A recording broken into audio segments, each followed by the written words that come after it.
If you are a human living on this planet Earth, when you think of trains, one of the first things that will always come to mind is the lovable blue tank engine himself, Thomas the Tank Engine.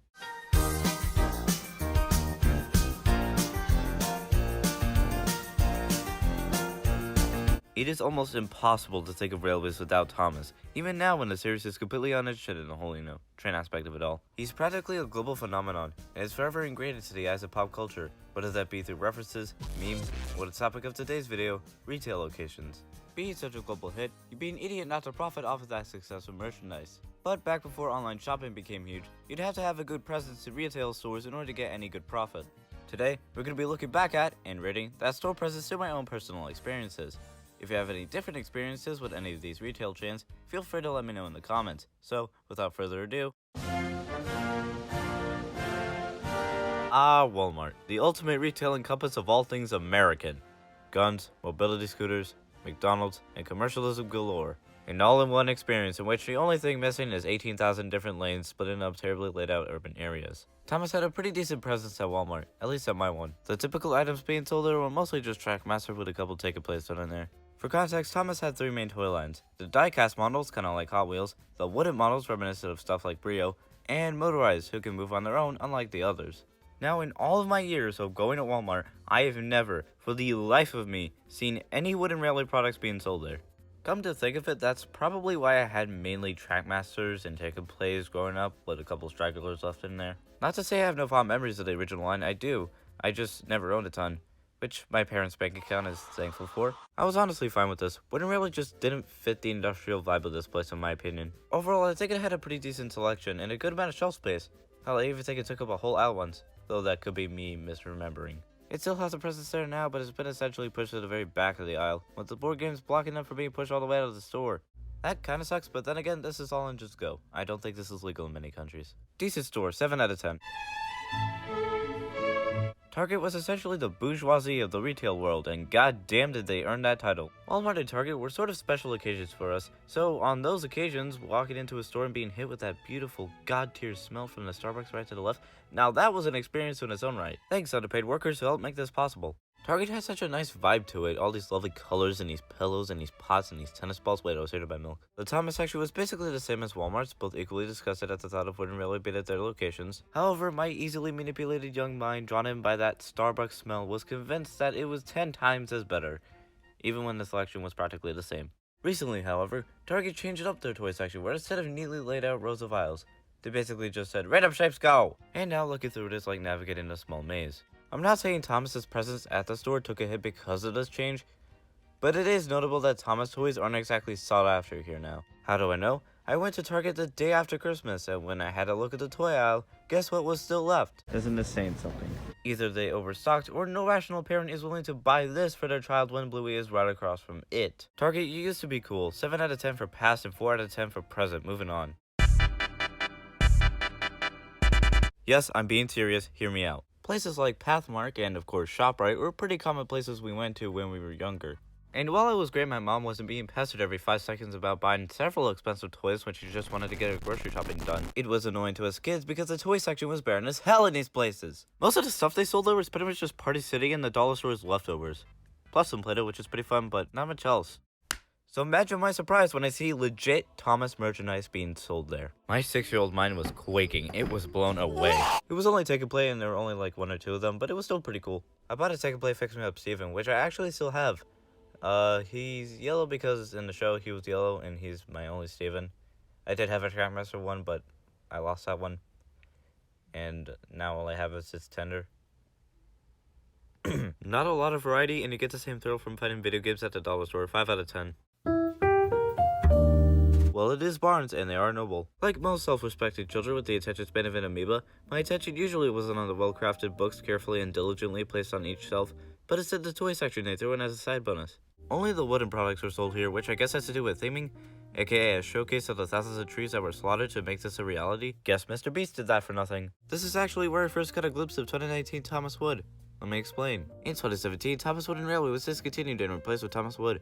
As you can tell by these images, people weren't all too ecstatic about it. I went to Barnes & Noble one day, staring at the Thomas section, reflecting on how we got to this point, when I noticed a Thomas that was different. A Thomas that was fully painted, oh my god! And this wasn't some Talking Thomas or special edition, no. This was a regular Thomas with actual paint. That was another mind blow in my lifetime.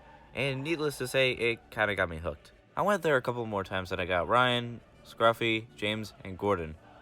The paint didn't fix the tender edges that much, but regardless, it was still pretty cool. This place became a hot ticket item for most Thomas fans, as post-2018, this is one of the few retail locations selling wooden railing merchandise.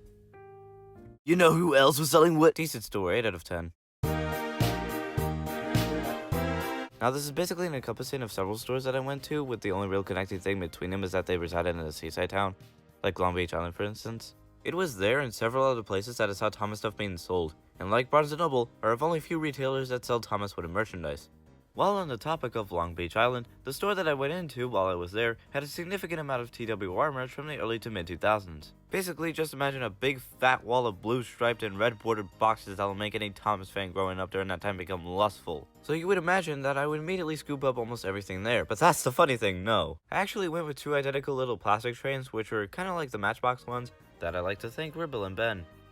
I ended up losing one at the beach, I still think about that. We did go back to that store later on during our trip, and I did actually get a Thomas toy, that being Smudger. Thankfully, I did not lose him, and he came home with me. However, it was not all sunshine and rainbows as his chassis broke off one day, and I lost it. Great going me. My dad did fix it by taking another chassis and super gluing it onto Smudger's body, but then I lost it completely. Moving on, in Cape May, we went and visited a toy store at my request, and as it was 2020 before lockdown, obviously, it only sold Thomas Wood. I ended up getting Young Bao there as there weren't many other characters there, and I was pretty satisfied. I later salvaged him for his wheels to make Stanley, and then I used his tender for another engine. What is with me and trains being purchased from seaside stores and getting their wheels chopped off? Overall, Long Beach Island store 9 out of 10, Cape Town store 4 out of 10. Your candy store was a lot better. If I were well, this is something that's gonna make my European viewers happy. For those who don't live there, like me, Smith's Toys is a well-known toy retail store exclusive to Europe. When I was in Ireland visiting relatives, I actually got to go inside of one, and to describe it best, you know those aisles in Home Depot made up of several industrial shelves with all those boxes of stuff like furniture or something? Yeah, imagine several of those placed in rows and they're all filled with toys. It's every kid's dream! I actually didn't buy any Thomas stuff from there, instead going for the Jurassic World toys, but I did catch a glimpse of the Thomas section and it was pretty good. It took up a decent amount of shelf space, it was at the front of the store so it could be easily scouted, and it had a decent amount of selection. I haven't been there in a bit, so I'm sure stuff has changed there with Oranges going all, but from what I've seen in 2019, 8 out of 10. Now on to the last one.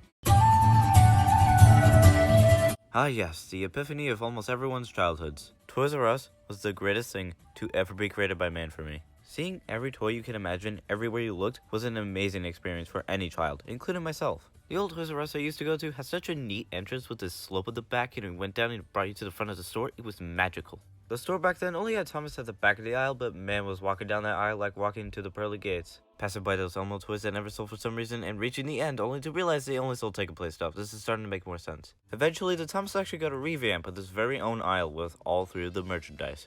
Carpeting in a wider design than all the other aisles to adjust for 1 or 2 train tables. Oh yeah, baby. Let me tell you, when Thomas was at Toys R Us, it really got special treatment. I got a ton of things from there. Take a Play Luke, See Splash Victor, the DVD to my favorite movie, The Great Discovery. Take a Play Coldie, which blew my mind so much I took a picture of it with my 2DS on the floor at the store. But my favorite thing I ever got from there was the Take a Play Blue Mountain Mystery tie-in set, Rock, Quarry, Climb. For context, I had broken my arm around that time, and as a reward for behaving well during my checkups, I was allowed to pick out something from Toys R Us. Before that, I had been trying to track down a 2009 Take a Play Thomas, but it wasn't being sold outside of that Blue Mountain Mystery set, and I eventually stopped caring and shifted my focus to the Castle Quest set. Unfortunately, it wasn't in stock that day, but you know it was. I was so enthralled by this set that I asked for another day off of school, because I had some days off for the checkups, just so I could play with it. I ended up losing that Thomas at around half that set, but I did buy a used Thomas from Totally Thomastown for like 25 cents, and it is of high value to me. The original Toys R Us we went to actually closed in 2014, way before the whole 2018 purge, and was converted into an Aldi, putting that one at the top of my list. So we went to a different Toys R Us that was slightly further away for the next 4 years before that closed. I still bought Thomas stuff from there all the way up until 2018. I think the last one I bought was a Trackmaster Gordon, whose shell still remains with everything else being stripped from him. So I'd say that's a pretty decent bow out. I recently went to a Macy's Toys R Us since they're doing that now, and their Thomas section was lacking extensively. I get these spaces are small, but it was literally just one set, and that's it. Unfortunately, I'll have to give that Toys R Us space a 2 out of 10, but for the original, big behemoth of around 4 generations of childhood, that gets a 10 out of 10. So that was a bit of a ride, wasn't it? Thomas's retail presence was insane back then. He was in practically every store you could think of in one form or another.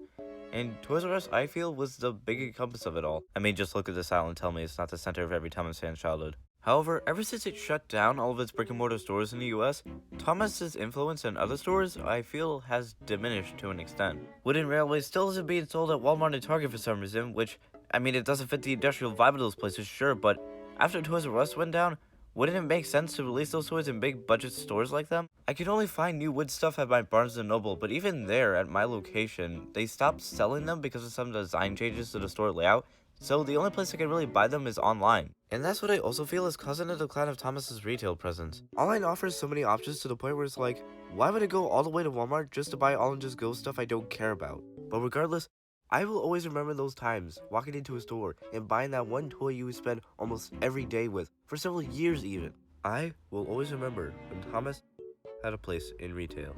This is Liam Keenan, and that's about it.